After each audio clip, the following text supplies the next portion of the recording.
안녕하세요. 금요사건 파일 디바제식합니다. 충청남도 보령시 남포면에 거주하던 김씨 부부는요. 워낙 금술이 좋았는지 슬하에 5명의 아이를 두고 있었습니다. 아이들 이름은 모두 가명으로 말씀드릴 텐데요. 서울에서 직장 생활을 하며 살고 있는 첫째 딸, 그 외에 고등학교 3학년이던 둘째 유정이, 셋째는 중학교 2학년이던 지민이, 넷째는 초등학교 5학년 혜정이, 그리고 막 초등학교에 입학한 막내 상민이었죠. 단란한 7식구였는데요. 부모는 이 자식들을 먹여 살리기 위해서 작은 카센터를 운영하긴 했는데 사실 가족 인원이 워낙 많잖아요. 그래서 이것만으로 생활비 감당은 쉽지 않았습니다. 그래서 부업으로 남아 집 근처 소규모 포도 농사를 시작합니다. 이 부부의 스케줄을 좀 보면 새벽부터 점심까지는 포도밭에서 일을 해요. 그리고 이후에는 밤 늦게까지 카센터에서 일을 해야 했죠. 정말 눈코 틀 새 없는 나날들이었는데요. 또 고맙게도 부모를 대신해서 둘째 유정이가 동생과 집을 돌보고 있었습니다. 그러던 2007년 5월 30일, 이날은 김씨 부부가 이웃집 농장에 품앗이를 다녀오는 날이었어요. 집을 나서기 전에 부모는 둘째 유정이에게 밤 8시쯤 귀가할게 라고 말을 해두죠. 그렇게 동생들과 홀로 남은 유정이는 애들 밥도 챙겨주고 또 너무 착하게 집 청소도 해둡니다. 근데 이 와중에 셋째랑 넷째 동생들이 막 신랑 일을 벌이고 또 이걸 유정이가 뜯어 말리느라 정신이 없었습니다. 그렇게 긴 하루가 지나가고 어느덧 시간은 밤 8시 30분을 넘어가고 있었는데요. 엄마 아빠가 왜 아직 안 오시지? 생각보다 두 분의 귀가가 늦어지니까 유정이가 슬슬 걱정이 된 거예요. 전화를 걸어보려고 했는데 마침 전화비를 안 내서 정지가 된 상태더라고요. 빠듯한 형편에 핸드폰도 없었기 때문에 연락할 방법이 없었죠. 잠시 생각해보니까 아무래도 두 분이 품앗이 끝내고 오는 길에 그 가족들의 포도밭에 들른 게 아닌가 싶었어요. 그래서 고민하던 유정이가 결국 셋째 지민이에게 자전거 타고 포도밭에 얼른 좀 다녀오라고 시킵니다. 집에서 밭까지는 한 300m? 그렇게 먼 곳은 아니에요. 이때 지민이는 아이씨 나가기 막 귀찮다 툴툴 거렸는데 그러면서도 회색 추리닝 바지와 티셔츠로 갈아입었습니다. 이때가 봄이긴 했지만 아직 좀 쌀쌀해서 나가기 직전 노란색 스웨터도 챙겨 입었죠. 그렇게 밤 8시 55분 지민 양은 가벼운 슬리퍼를 신고 집을 나섭니다. 그러다 밤 9시 25분 띵동 집에 엄마가 도착했습니다. 아빠는? 아빠는요 동네 가게에 들려서 친구와 맥주 한 잔을 하고 오신대요. 그렇구나. 그런데 엄마의 뒤로 지민이가 보이지 않았습니다. 유정이가 엄마 왜 혼자 왔어? 라고 묻는데 엄마는 무슨 소리야? 당황을 하는 거죠. 지민이가 왜? 포도밭에서 집까지는 외길입니다. 마중을 나갔는데 서로 길이 엇갈렸을 리가 없어요. 그러면서 이때 유정이가 주변에 있나 보지 좀 기다려보자. 그렇게 초조한 15분이 지났지만 지민이는 여전히 집에 돌아오지 않고 있습니다. 유정이와 엄마, 곧이어 집에 도착한 아빠까지 모두 동네에 나가서 지민이를 찾아다녔죠. 여기에 동네 사람들까지 합세해서 지민이 이름 부르고 소녀를 찾아 나섰지만 허탕이었어요. 그렇게 밤 11시가 넘어가면서 부모는 경찰에 신고 전화를 겁니다. 실종 사건을 접수한 경찰은 일단 지민이가 중학교 2학년이다 라는 소리에 가출을 먼저 의심합니다. 물론 가족들은 부정했죠. 사춘기 소녀인 건 맞지만 그간 별 탈 없이 잘 생활하고 있었거든요. 가출할 이유도 또 징조도 전혀 없었고요. 게다가 생각해보면 지민이는 맨발에 슬리퍼를 신고 나갔어요. 누가 봐도 잠깐 외출하는 복장이었죠. 시간이 지나 실종 이틀째가 되자 경찰은 지민이의 사진, 또 인상착의가 담긴 수배 전단을 쫙 배포했고요. 또 목격자를 찾아 나섰습니다. 아니 근데 그 어떠한 제보도 들어오지 않아요. 말 그대로 가족들을 제외하고 그날 밤 지민이를 본 사람이 한 명도 없더라고요. 어떻게 그럴 수 있을까?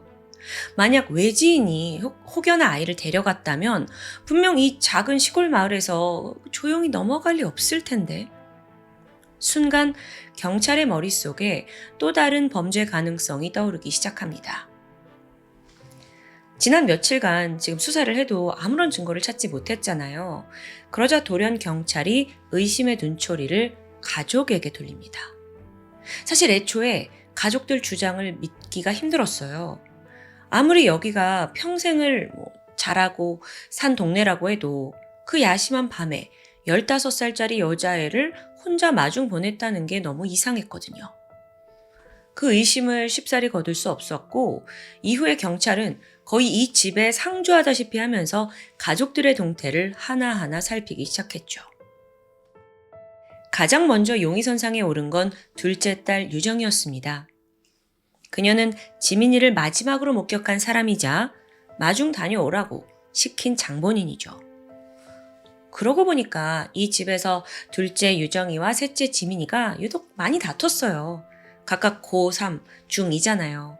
그러니까 이 둘은 언니 왜 내 옷 입었냐, 너 내 옷 왜 가져갔냐, 왜 더럽게 입었냐, 또 먹는 거 왜 내 거 뺏어가냐, 이런 일로 자주 투닥거렸다고 하는데 아니 이거 사실상 어느 집에나 있을 만한 다툼 아닌가요? 게다가 금방 화해를 하는 자매였고요. 아무리 봐도 유정이는 아닌 거죠. 여기서 경찰의 시선은 다른 동생들에게 향했습니다. 특히나 경찰이 꿈이라던 막내 상민이가 타겟이 되는데요. 그러니까 범인이라는 건 아니고요, 여러분. 일단 경찰 4명이 번갈아 가면서 이 상민이를 압박합니다. 상민아, 누나가 사라졌던 그날 말이야. 이상한 일 없었니? 둘째 누나가 막 화내거나 그러진 않았어? 둘째랑 셋째랑 안 싸웠어? 이런 경찰의 끈질긴 질문에 상민이가 쭈뼛거리면서 그날의 기억을 털어놓기 시작했죠. 사실요, 셋째 누나가 사라지기 전에요. 유정이 누나랑 방 안에서 막 싸웠어요. 쿵 하는 소리가 나서 가보니까 지민 누나가 쓰러져 있더라고요. 제가 이렇게 코에 손을 대봤는데요. 숨을 안 쉬었어요. 나중에 엄마가 와서 누나 찾았는데 그 뒤로 모르겠어요. 물론 상민이의 이런 진술은 교차 확인이 필요합니다. 그래서 이어서 경찰이 넷째 혜정이를 보령경찰서로 데려가요. 그러면서 이미 막내가 다 털어놓았다. 너도 진실을 말해야 된다. 당시 초등학교 5학년이던 혜정이를 압박했죠. 그때 한 말이 너 학교에서도 거짓말하면 한 대 맞지? 너 진짜 거짓말하면 혼날 수 있다? 어투가 점점 강해집니다. 잔뜩 긴장한 혜정이는 결국 입을 떼기 시작하는데요. 심지어 혜정이는 셋째 지민이가 사망한 당시의 모습을 막내보다 더 상세하게 진술하기 시작해요. 지금부터는 혜정이의 진술에 따른 그날의 전말입니다. 쿵 소리가 들려서 상민이랑 함께 방에 들어갔습니다. 지민 언니가 천장을 보고 누운 채 죽어 있었어요. 눈은 감겼고 핏자국은 없었어요. 입에 거품도 보이지 않았고요.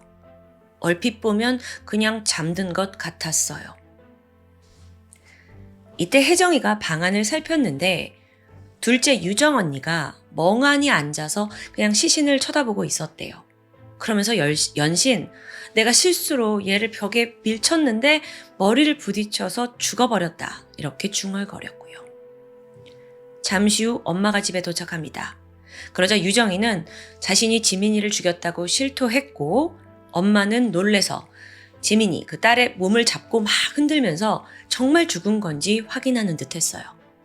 그래도 아무런 미동이 없자 엄마는 지체 없이 빠르게 움직이기 시작합니다. 지민이 시신을 두 팔로 이렇게 들어서 차 뒷좌석에 태웠고요. 조수석에는 유정양이 따라탑니다. 그리고 나머지 동생 둘은 집을 지켜요. 이후 1시간 정도가 지나고 두 사람이 이제 돌아왔는데 이때 엄마는 넷째 혜정이에게 언니 시신을 산에 묻었다고 이야기했죠. 심지어 술을 마시고 들어온 아빠에게도 똑같이 전하는 것을 들었다고 진술합니다. 자, 이 진술이요. 지금 시신 발견됐을 당시의 모습이 상당히 자세하게 묘사되어 있죠. 게다가 엄마가 시신을 두 팔로 들어서 뒷좌석에 실었다라는 건 실제로 마치 본 것처럼 아주 구체적으로 묘사한 부분이에요. 즉 경찰은 이게 거짓말이 아니라고 판단하게 되죠. 그날 밤 저녁 7시 경찰은 집에 있던 유정이 소환했고요. 네가 용의자로 지목됐다라는 사실을 알려줍니다. 당황한 유정이가 절대 아니다 라고 범행을 부정해요.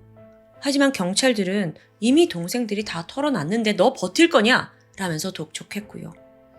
그 힘든 시간이 지나니까 입을 다물고 있던 유정이도 결국 죄를 실토합니다. 다음 날인 6월 9일, 실종 10일이 지난 시점이었는데 유정이의 자술서가 완성됩니다. 그 진술은 혜정이가 뱉은 이야기와 거의 정확히 일치했어요. 추가로 유정이는 집 근처 야산을 정확히 시신 유기 장소로 지목했고요. 경찰도 빠르게 행동했죠. 시신을 찾으려고 야산으로 출동을 하게 되는데 이때 돌연 유정이가 전 아니에요! 라면서 무죄를 주장합니다. 아니 다 자백을 해놓고 또 아니래요. 오락가락 하는 거죠.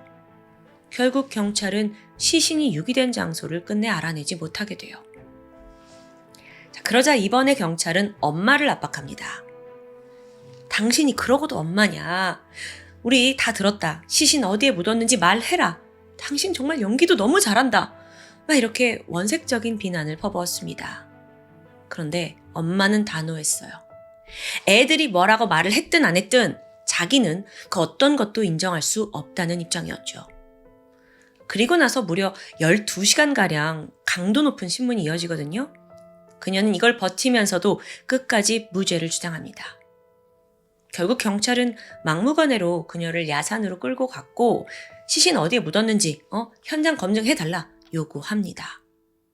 그것뿐만 아니라 이 집에 가까운 친인척들한테 연락을 해서 그 야산에 묻은 시신 좀 찾을 수 있게 엄마를 설득해달라고 요청했죠. 그런데 여러분, 좀 생각해볼 문제가 있습니다. 사실 이 사건에서 경찰이 직접 찾아낸 증거는 단 한 개도 없어요. 그냥 이 모든 가족을 압박해서 자백을 받았을 뿐이지, 근데 이것도 사실 정황 증거뿐이고요. 앞서 벽에 머리를 부딪혀서 죽었다라는 진술이 있었잖아요. 근데 정작 집안에서는 혈흔이 단 한 점도 발견되지 않습니다. 지금 야산에서도 시신이 발견되지 않고요. 한편 마을에서는 유정이가 동생을 살해하고 엄마와 함께 시신을 묻었다더라 라는 소문이 빠르게 퍼져나갑니다. 그러니까 경찰이 여기까지 다 파악했대. 막 이런 소식이 퍼지니까 주민들의 시선은 단번에 차가워졌죠. 유정이와 엄마는 그들의 따가운 눈총을 피해 다녀야 했는데요.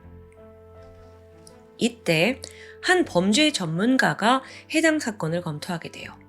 그러다가 의문을 제기했죠.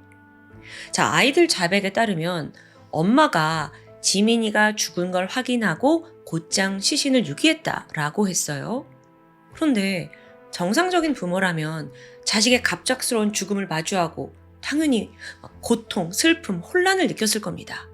심지어 그 범인이 둘째라는 사실은 너무도 받아들이기 힘들죠? 근데 어떻게 그렇게 빠르게 시신을 유기했을 수 있을까요? 실종 당일 엄마의 차량 기록을 좀 볼게요. 밤 9시 30분쯤 집에 돌아왔어요. 그리고 15분 뒤에 차를 몰고 다시 나갑니다. 그렇다면 딸의 죽음을 인지하고 단 15분 만에 시신 유기를 하겠다라고 결정했다는 결론이 돼요. 이걸 두고 전문가는 정상적인 사고의 부모라면 결코 불가능하다라고 분석을 했죠. 게다가 엄마가 나갔다가 25분 후에 다시 집으로 돌아와요. 실제 야산까지 거리는 한 10분 정도 걸리거든요. 왕복 20분을 썼다고 한다면 정말 그 5분이라는 시간 동안 시신을 다 유기했다는 게 돼요. 땅 파고 그 차가운 구덩이에 딸의 시신을 두고 그냥 5분 만에 돌아와요? 아니 그랬다면 땅도 굉장히 얕게 팠을 거예요. 너무 시간이 촉박하니까. 경찰이 이때까지 지금 시신을 찾고 있지 않는다는 것도 말이 안 되죠. 그러니까 이건 사실 모든 게 앞뒤가 맞지 않습니다. 그렇게 수사에 대한 의혹이 짙어가던 6월 21일 새벽 12시. 모든 가족들이 깊은 잠에 빠져 있던 그때입니다. 집 밖에서 이상한 소리가 들렸죠. 그때 먼저 잠에서 깬 유정이가 조용히 소리를 들어보니까 엄마, 아빠, 동생의 목소리더라고요. 번뜩 정신이 든 유정이가 방문 열고 밖으로 뛰쳐나가는데 놀랍게도 정말 지민이가 거기 서 있었습니다. 실종됐을 당시 복장 그대로 문 앞에 서 있더라고요. 자매가 부둥켜 안고 엉엉 눈물을 흘렸죠. 지민이가 집에 돌아왔어요.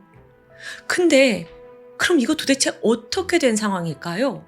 아니, 어린 동생들이 다 진술했다며요. 이게 무슨 일이냐고요. 자, 그걸 파악하기에 앞서 중요한 일화가 하나 있습니다. 앞서 두 동생 혜정이와 상민이가 경찰 조사를 받았잖아요. 그걸 다 끝낸 후에 그날 사실 이모가 픽업을 와서 집으로 데려오게 돼요. 근데 이때 이모가 좀 믿기 힘든 장면을 목격합니다. 이 두 애들이 마치 녹음기를 돌리는 것처럼 유정이가 살인을 했어. 유정 누나가, 유정 언니가 살인을 했어. 이 이야기를 계속 반복하는 거예요. 근데 애들 표정에 감정의 동요가 보이지 않아요. 그냥 무표정한 표정으로 유정이가 죽였어. 너무 무표정해서 섬뜩했을 정도죠. 나중에 법원의 요청을 받은 심리학자가 이 두 아이들을 면담하게 되는데요. 그 과정에서 네, 우리의 예상대로 경찰이 유도신문을 한 사실이 드러납니다. 누나가, 동생이 다 털어놨다. 서로에게 심리적인 압박을 가한 거예요. 게다가 알고 보니까 학교까지 경찰이 따라와서 유정이, 지민이 걔네 둘 사이 안 좋지 않았니? 언니가 죽인 거 맞지 않니? 끊임없이 물었대요. 그러니까 애들도 처음에는 부정을 했다가 거듭된, 그것도 경찰이 해내는 그 스토리에 결국 그들이 원하는 방향으로 대답을 해주고 만 거죠. 참고로 전문가는 이런 상황에 대해서 두 아이가 나이가 어리잖아요. 그래서 피암시성이 높아져서 생긴 일이다 라고 분석합니다. 피암시성이란 게 뭐냐면 다른 사람의 이야기를 그대로 받아들이면서 그게 마치 자신의 생각인 것처럼 믿고 말하는 현상입니다. 쉽게 말하면요, 경찰이 세워놓은 가설을 애들한테 반복적으로 이야기하면서 세뇌시킨 거예요. 사실 미성년자의 경우에는요, 경찰 조사 받을 때 반드시 보호자나 변호사를 대동해야 하거든요. 이런 이유 때문이죠. 근데 이번 사건에서는 두 아이 모두 초등학생입니다. 그럼에도 경찰과 1대1로 신문했어요. 조서 작성을 할 때가 되어서야 담임 선생님이 동석했다고 하는데 이러니까 경찰의 가설에 그냥 애들이 다 끌려간 거예요. 그런데요, 여러분, 유정이는 이야기가 다릅니다. 고3이에요. 피암시성이 높은 나이가 아니죠. 그런데도 왜 가짜 살인을 자백한 걸까요? 여기에 대해서 유정이는 동생들 때문이었다고 대답합니다. 사실 그녀는 지민이 실종에 가장 큰 죄책감을 느끼고 있었어요. 내가 나가라고 시키지 않았다면 동생이 이런 일을 당하지 않았을 텐데 라고 생각한 거죠. 그런 상황에서 어린 두 동생마저 유정 언니가 지민이 죽였다. 이렇게 거짓 진술을 합니다. 근데 유정이는 이때 혹여나 남은 동생들이 위증으로 처벌을 받지 않을까. 그게 무서워서 스스로 죄를 떠안게 된 겁니다. 동시에 마음 한켠에는 나는 결코 범인이 아니니까 진실이 밝혀질 거라고 굳게 믿었고요. 이 일의 중심에 다 경찰이 있었어요. 아니, 잡으라는 그 범인은 안 잡고 어떻게 한 가족을 이렇게 다 망가뜨리냐고. 자, 그런데요, 여러분. 지민 양은 그럼 도대체 어디 있다 한 걸까요? 지금부터는 이 사건의 챕터 2라고 볼 수 있습니다. 사건 당일로 돌아가 볼게요. 그날 저녁 9시쯤 지민이는 포도밭으로 자전거를 타고 가던 중이었습니다. 그런데 갑자기 뒤에서 나타난 남성이 몸을 끌어안더니 입을 막고 목을 조르면서 소리치면 죽일 거야 라고 협박합니다. 아이가 저항을 막 했어요. 그래서 간신히 벗어나고 도망치려 했지만 금세 잡히고 말았죠. 그러자 남성은 한 번만 더 반항을 하면 목을 졸라 죽이겠다고 위협합니다. 지민이는 겁에 질렸고 결국 그 남성의 명령에 순순히 따를 수밖에 없었습니다. 이후 그는 아이를 자전거에 태운 후 약 7km 정도 떨어진 자신의 집으로 데려갑니다. 그리고 지민 양은 발목에 쇠사슬이 묶인 채 그곳에 감금되었죠. 하루 이틀이 지나면서 TV에서는 연신 자기가 실종됐다라는 뉴스가 막 나와요. 근데 이 아이가 당장 할 수 있는 건 아무것도 없었죠. 범인은 지민이를 철저하게 통제했어요. 화장실을 갈 때도 함께 들어갔고 부득이하게 외출을 할 때는 옷장 안에 애를 넣어두고 자물쇠를 잠굽니다. 그렇게 무려 20일 넘는 그 악몽 같은 감금 생활이 지속된 거예요. 자, 근데 여기서 시간이 점점 지나니까 지민이가 차라리 범인의 호의를 사기로 결심합니다. 계속 말을 걸고 친근하게 대하려고 막 노력을 한 거예요. 그랬더니 범인도 어느덧 좀 긴장을 푸는 듯 했죠. 그러던 6월 20일 저녁 8시, 갑자기 범인이 지민이를 끌고 밖으로 나옵니다. 자전거에 태우더니 집에서 100m 정도 떨어진 남포 면사무소에다가 애를 돌연 그냥 풀어줘요. 가라고. 지민이는 거기서부터 혼자 집까지 걸어왔던 거예요. 여기까지 듣던 경찰이 범인이 왜 갑작스럽게 그런 신경 변화를 겪은 거냐, 이유를 아느냐 묻게 되는데 이때 지민이의 입에서 뜻밖의 이야기가 나옵니다. 그 사람이요, 아무래도 살인을 한 것 같아요. 제가 감금돼 있을 때부터 입버릇처럼 했던 말이 너를 풀어주는 날이 내가 살인을 저지른 날일 거야. 이렇게 말했거든요. 근데요, 진짜로 풀어주기 전에 보니까 옷에 피가 군데군데 묻어 있었어요. 순간 경찰의 머릿속을 스치는 사건이 있었습니다. 지민이가 발견되기 고작 5시간 전이에요. 인근 지역 재성리에서 일가족 살인사건이 발생했습니다. 범인은 32살의 남성 이창렬이었는데 그는 예전부터 문제가 많은 사람이에요. 중학교 졸업하고 서울에 올라가서 쭉 살다가 4년 전에 돌연 직장을 그만두고 고향인 부모님 집으로 돌아왔었죠. 별다른 벌이 없이 아버지 농사일을 도우며 살고 있었는데 집 밖에도 잘 나오지 않아서 이웃과 앙내가 거의 없었다고 해요.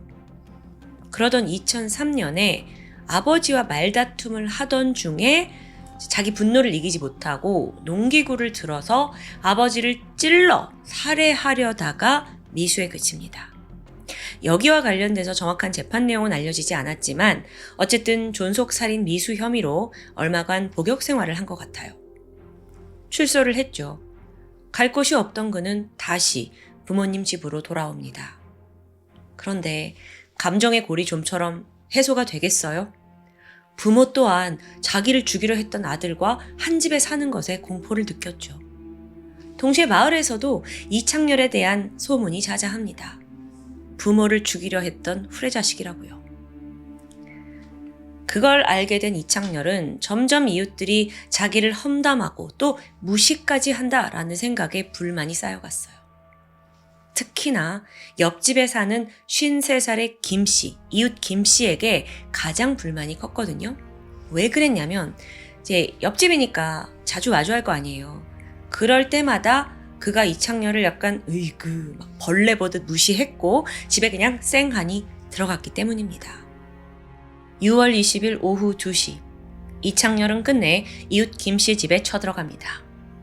왜 나를 무시하냐 라고 항의를 하긴 했지만 이때 김씨의 반응도 만만치 않아요. 너 어디 부모 배신한 자식이 어디 할 말이 있냐 막 소리를 고래고래 치는 거죠. 이창렬이 씩씩거리면서 자기 집으로 돌아가긴 했지만 쉽게 분을 삭히지 못했습니다. 그리고 저녁 7시 다시 김씨의 집으로 찾아갔어요.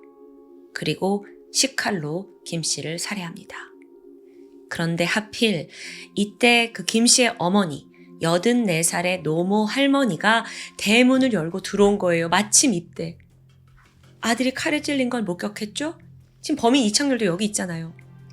그래서 당황한 할머니가 막 도망을 가려 했는데 머지않아 범인에게 잡히고 말았고요. 결국 그의 손에 살해당합니다. 그런데 그의 살기는 여기서 멈추지 않았습니다. 지금 현재 이 집에 이미 두 구의 시신이 있잖아요. 근데 그냥 계단에 털썩 주저앉더니 이번에는 죽은 김 씨의 부인 51살의 이 씨를 기다립니다. 약 50분 정도가 흘렀고 아무것도 모르는 부인이 문을 열고 집에 들어오는데 상황을 파악할 겨를도 없이 이창렬이 그녀를 공격했죠. 그 비명 소리가 이웃집까지 다 들릴 정도였습니다. 그녀는 강하게 반항했지만 이창렬 30대 남성이에요. 그 힘을 당하기에 역부족이었죠. 그렇게 이창렬은 부인 이 씨까지 살해를 모두 끝낸 후 시신에다가 결을 뿌렸대요. 그리고 파란 천막을 덮어서 대충 은닉합니다. 곧장 집으로 돌아가서 피 묻은 옷 갈아입고 샤워하고 도망칠 준비를 했습니다. 이어 감금하고 있던 지민이를 면사무소 앞에다가 내려준 후 그는 자전거를 타고 유유히 사라졌습니다. 김 씨 일가족이 살해된 사건은 얼마 후에 신고가 접수됐고요. 경찰은 용의자를 막 찾고 있던 상황이었죠. 그렇게 이창렬이 범인이라는 게 드러난 겁니다.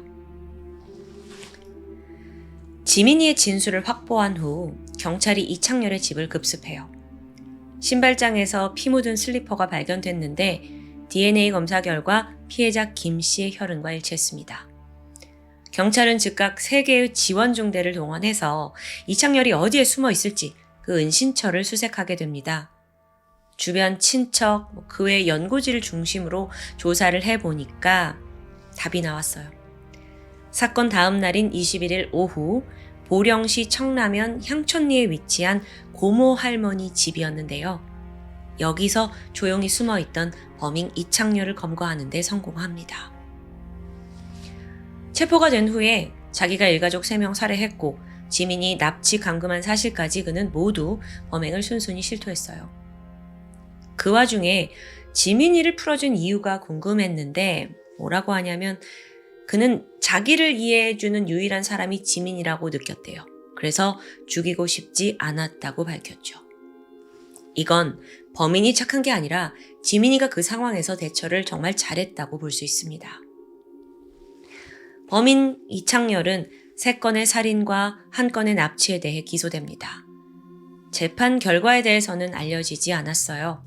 하지만 사건이 워낙 심각하다 보니 분명 높은 형량을 선고받았을 것으로 예상합니다. 와, 오늘 사건 챕터 2까지 무슨 영화 한 편을 보는 줄 알았습니다. 그래도 지민이가 집에 돌아와서 기쁘고 범인 이창렬을 검거해서 만족스럽게 끝나면 안 되죠. 반드시 짚고 넘어가야 할 문제가 있잖아요. 경찰입니다. 지민 양 실종에 대해서 납치의 가능성보다 가족 내부의 갈등에 주목했다? 이건 치명적인 실수였어요. 심지어 범인은 집에서 7km 정도 떨어진 가까운 곳에 살고 있었고요. 인근 지역에 사는 살인 미수 전과자임에도 불구하고 경찰은 그냥 가족 니들끼리 저지른 살인일 거야 생각하고 아예 이창렬의 존재를 놓치고 만 거예요. 게다가 만약에 초동 수사가 제대로 되었다면 포위망이 좁혀졌을 거 아니에요. 그런 와중에 이창렬이 옆집 일가족을 살해하는 그런 범죄를 쉽게 마음먹지 못하지 않았을까라는 생각도 듭니다. 더 나아가서 만약 그가 지민이를 그대로 보내주지 않았다면 여전히 언니 유정이가 범인으로 지목됐겠죠. 지난 20여일간의 수사 끝에 남은 건 지민이와 가족들의 깊은 트라우마뿐입니다. 특히나 어린 나이에 강압적인 신문을 받은 혜정이와 상민군은 이후 경찰에게 굉장히 강한 적개심을 드러냈다고 해요. 근데 더 황당한 게 남아 있습니다. 경찰이 이들에게 진술을 받아내는데 그래도 가혹행위는 없었다라는 게 인정되면서 관련 수사관들에게 별다른 처분이 내려지지 않았다고 합니다. 이게 말이 되나요? 한 번 실수했으니까 좀 봐주자는 거예요? 최소한 어떤 징계나 처벌은 있었겠죠? 물론 사건이 보도된 후 종결에만 급급했던 경찰 아니었냐, 그런 무책임한 태도에 여론이 강한 비난을 쏟아냈어요. 하지만 끝까지 경찰들은 피해자들에게 사과하지 않았다고 전해집니다. 여러분, 오늘 사건은 제가 금사파를 진행한 이래 정말 처음으로 범인보다 경찰이 더 무섭다고 느껴진 사건입니다. 우리는 그들을 시민의 안전망이라고 믿고 또 영웅이라고 여겨요. 일부 자신의 능력을 기만한 경찰들에 의해서 지금 누군가, 어떤 시민은 지울 수 없는 상처, 그리고 거의 죽음과도 같은 고통을 받고 있습니다. 부디 오늘 사건이 앞으로의 경찰들에게 결코 하지 말아야 할 실수로 깊게 기록되면서 그들의 교과서에까지 남길 바랍니다. 지금까지 금요사건 파일 디바제시카였습니다. 안녕하세요. 금요사건 파일 디바제시카입니다. 무더운 여름이었던 2012년 7월 16일, 경상남도 통영시 신전리에 자리 잡은 중촌마을에선 한 소녀가 분주히 움직이고 있었습니다. 아빠, 학교 다녀올게요. 아침 7시 반쯤 당시 11살이던 초등학교 4학년 한 아름양이 홀로 등굣길에 나섰죠. 워낙 작은 시골 마을이라서 아이가 혼자 학교를 가는 건 일상적인 일이었습니다. 하지만 얼마 후 한양의 아버지는 딸이 학교에 도착하지 않았다는 연락을 받게 됩니다. 중간에 애가 어디로 갔나 싶어서 마을 곳곳을 찾아다녔어요. 하지만 좀 이상했죠. 이 아름양이 평소에 무슨 문제를 일으킬 만한 아이가 아니거든요. 또 흔적이 전혀 보이지 않았고요. 아버지는 결국 경찰에 도움을 요청하게 돼요. 자, 당시 한아름양은 아버지, 그리고 9살 많은 오빠, 또 오빠의 여자친구, 또 이 두 사람 사이에서 태어난 5개월 된 조카와 함께 거주 중이었습니다. 이 아름양이 평소에 굉장히 부침성이 좋아서 학교를 혼자 막 가다가 종종 마을 주민들의 오토바이나 차를 얻어 타는 일이 있었다고 해요.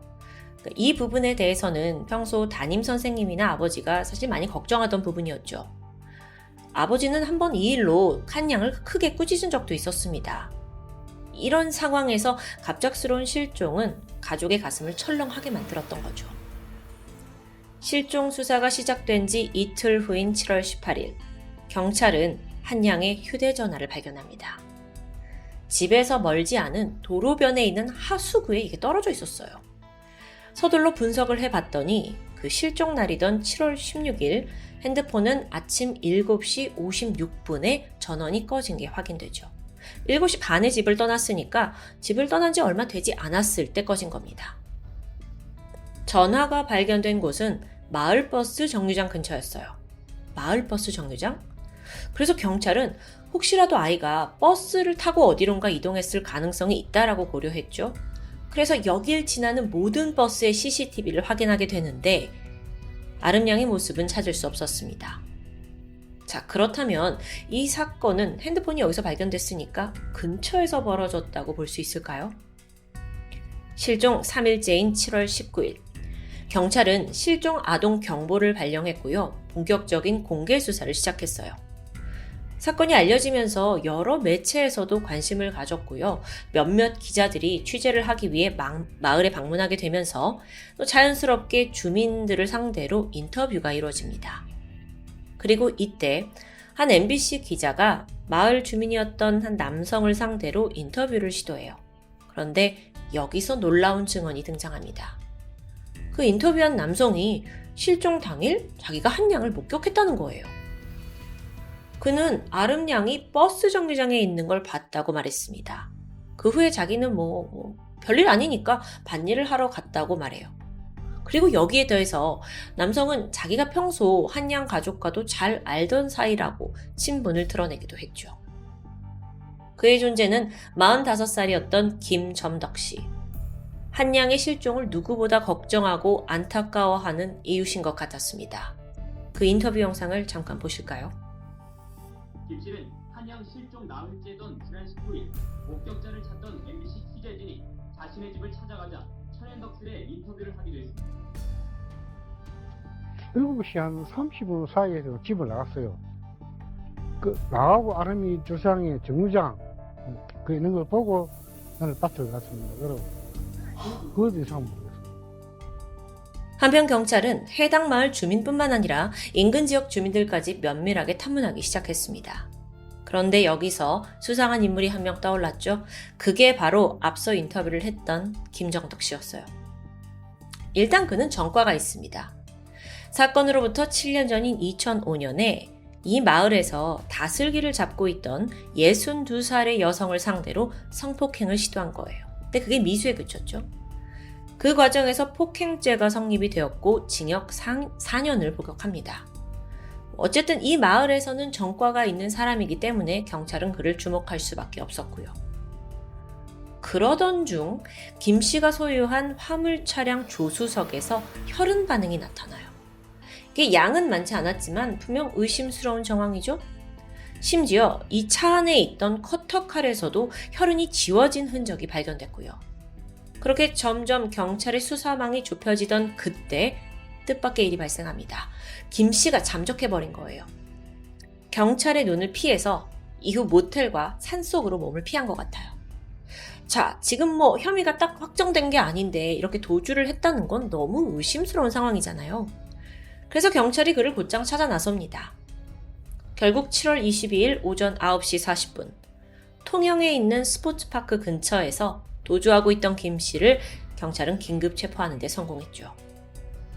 그렇게 잡힌 김 씨는 무작정 범행을 완강하게 부인합니다.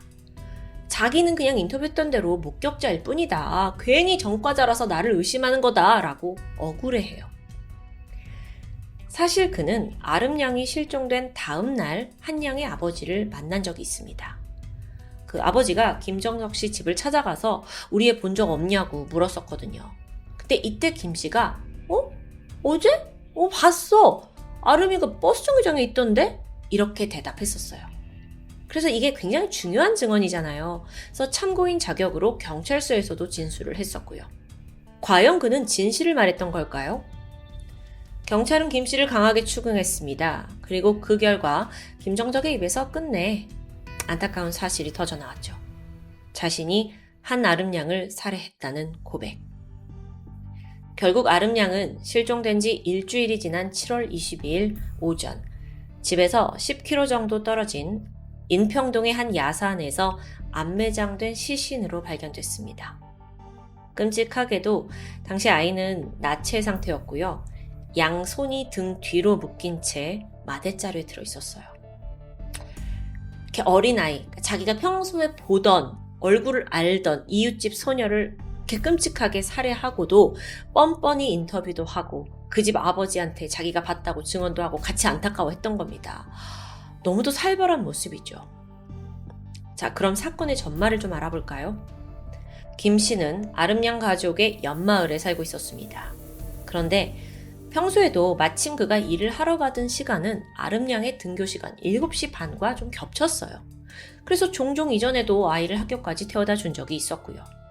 또 한 번은 아름양이 준비물을 사야 하는데 돈이 없다고 하자 김 씨가 대신 돈을 주기도 한 적이 있어요. 꽤나 가깝게 교류하던 사이라고 볼 수 있죠. 김점덕의 주장에 따르면 사건 당일 아름양과 마주쳤고 아이가 학교까지 태워다 달라고 부탁했다고 합니다. 그는 평소처럼 자신의 1톤 화물 차량 조수석에 아이를 태우게 되는데 그 순간 이 11살 아이에게 절대 품지 말아야 할 추악한 감정을 느끼게 되죠. 성욕이 들끓기 시작한 겁니다. 김 씨는 운전석 옆에 있는 콘솔에서 검정색 테이프를 꺼냈습니다. 그리고 그걸로 아이 입을 틀어막고 양손을 결박했어요. 근데 이게 밖에서 혹시나 이걸 볼 수 있잖아요. 그래서 아이를 조수석 아래로 밀어 넣었죠. 그리고 차량 적재함에서 종이박스까지 아예 가지고 와서 그 위를 덮어둡니다. 치밀한 행동을 한 거예요. 그 아이의 핸드폰 빼앗았고요. 전원 껐습니다. 근처 하수구에 버렸죠. 아까 그 핸드폰 발견된 지점이에요. 그리고 나서 트럭을 몰고 자신의 집으로 돌아오게 돼요. 오전 8시 27분 성폭행을 시도했어요. 하지만 아이는 입이 테이프로 막혀 있는데도 불구하고 힘겹게 비명을 지르면서 강하게 저항했다고 합니다. 이 아이를 제압하는 게 뜻대로 되지 않자 김 씨는 아이의 복부를 서너 차례 폭행합니다. 그럼에도 아이가 계속 저항했어요. 그 소리를 막 지르니까 김 씨는 계속 또다시 폭행했고요. 이 과정이 반복되면서 김점덕은 초조해지기 시작했어요. 이 소리가 새어갈지도 모르고, 그럼 자신의 범행이 발각될지도 모르고, 자기는 또 전과자인데 모든 게 두려워진 거죠. 그래서 거실에 가더니 노끈을 가져왔고 아이의 목에 감아 살해합니다. 아름양은 더 이상 저항하지 못했고 이내 몸부림도 잠잠해졌습니다. 이후 김 씨는 마대자루에 아이의 시신을 넣고는 다시 이걸 자신의 화물 차량에 실었어요. 근데 이후에 바로 시신을 유기한 건 아니에요. 차에 아이의 시신을 이렇게 실어둔 채 여기저기 돌아다니면서 심지어 국밥까지 사 먹습니다. 이 와중에 지금 밥이 넘어갑니까? 그렇게 범행 약 4시간이 지난 7월 16일 낮 12시 50분. 그는 그제서야 인근 야산으로 올라가서 미리 준비한 삽으로 구덩이를 팠고 그 안에 마대자루를 매장했죠. 이후에 아이의 옷과 가방, 신발은 도로가 쓰레기 더미에 그냥 버렸다고 해요. 이렇게 끔찍한 일을 저지른 직후 그는 평소와 다를 바 없는 모습을 보였습니다. 친구 만나서 웃으면서 대화하고 또 낚시를 즐겼고요. 저녁에는 회, 술까지 한잔합니다. 그리고 다음날 새벽 5시가 되어서야 집에 돌아갔죠.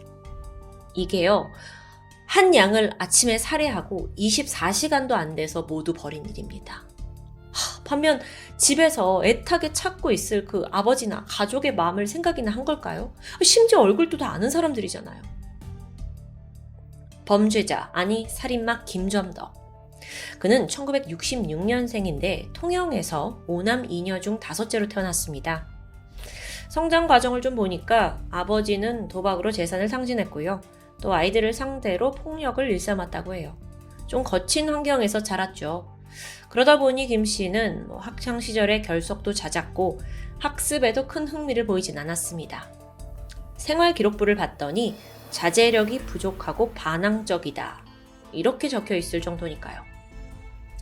중학교를 중퇴하고 나서 김 씨는 꽃게잡이 배, 이런 어선을 타면서 돈을 벌게 됩니다. 근데 또 이게 성실한 삶은 아니었어요. 힘들게 번 돈을 흥청망청 썼으니까요. 19살쯤 됐을 때는 사기, 절도, 폭력으로 형사처벌을 받으면서 전과만 쌓여갔죠.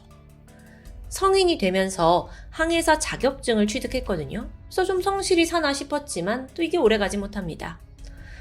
별다른 일을 하지 않으면서 술만 마시는 날이 늘어났고요.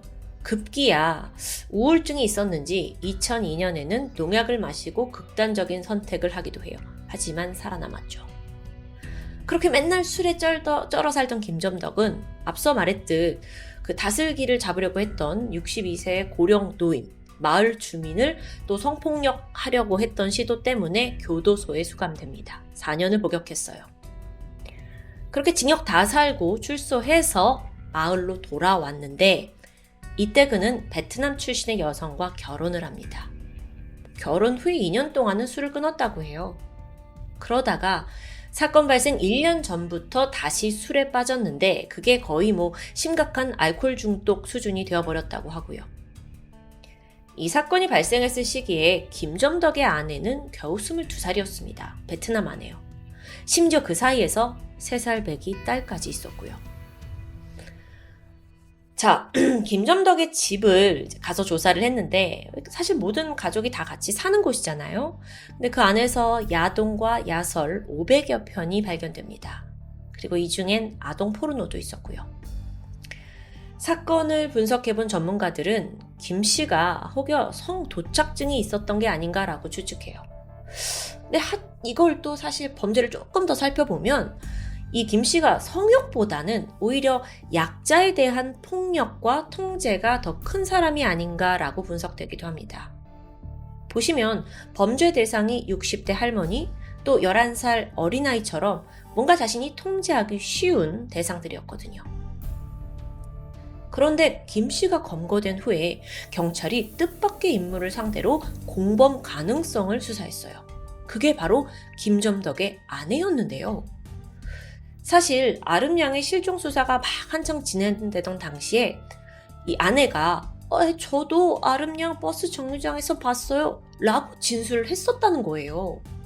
그래서 아니 당신 왜 그렇게 진술했냐 라고 막 이제 따지기 시작했죠. 추궁을 해봤더니 그녀는 사실 외국인이기도 했고 이 범죄 상황 전체를 아예 몰랐던 것으로 밝혀졌어요. 그러니까 애초부터 아주 간단한 한국어만 구사할 수 있었고요. 그러니까 남편이 그냥 진술하라고 한 대로 알리바이를 만들어준 것 같아요. 아내의 사건 당시 행적을 좀 조사해 보니까 김점덕이 집에서 그 범죄를 막 벌였잖아요. 그 시각에 아내는 딸을 데리고 굴을 까는 업장에 출근한 것도 추후 확인이 되었습니다. 그녀는 그러니까 전혀 잘못이 없죠. 추후 밝혀진 바에 따르면 그녀는 김점덕이 전과자라는 사실조차 모르고 결혼을 했다고 합니다. 그래서 사실 이 사건이 벌어진 이후에 새로운 법이 하나 제정되는데 바로 결혼중개업 관리에 관한 법이었어요. 그러니까 이전까지 외국인 여성들은 이 한국인 남편이 전과가 있는지 없는지도 모르고 결혼을 해야 했거든요. 그래서 이런 피해자가 더 이상 생기지 않도록 최소한의 조치가 마련된 거죠. 한편 재판은 어떻게 되었을까요? 2012년 10월 1심에서 그는 무기징역을 선고받습니다. 항소심에서도 마찬가지였고요. 김 씨는 모든 범행을 모두 인정했는데 적어도 겉으로 봤을 땐 좀 반성을 하는 듯해요. 반성문 써서 피해자 명복 빌었고 또 유족들에게 죄송한 마음을 표현했으니까요. 그런데 과연 얼굴 알고 지내던 옆집 아이를 죽이고 태연히 인터뷰까지 한 사람이 얼마나 뉘우치고 있는지는 좀 궁금합니다. 어쩐지 체포된 직후에 그 김 씨가 유치장에서 보였던 행동이 알려졌거든요. 근데 관계자에 따르면 제공되는 식사도 넙죽넙죽 받아서 다 먹고 잠도 잘 자고 또 아침이 되면 누워서 한가롭게 책을 보는 평온한 일상을 즐겼다는데요. 이런 거 들으면 짜증나죠. 마지막으로 김점덕의 재판 당시 판결문 일부를 좀 전해드리면서 오늘 사건을 마치고자 합니다. 자신을 도와줄 거라 믿었던 아저씨가 한순간 짐승으로 변해 범죄를 저지르던 그 순간순간 어린 피해자가 느꼈을 두려움과 공포는 감히 상상하기 어렵다. 최우선적으로 보호받아야 할 어린이의 생명을 빼앗는 행위는 일반 살인보다 더 용서할 수 없는 중대한 범죄이다.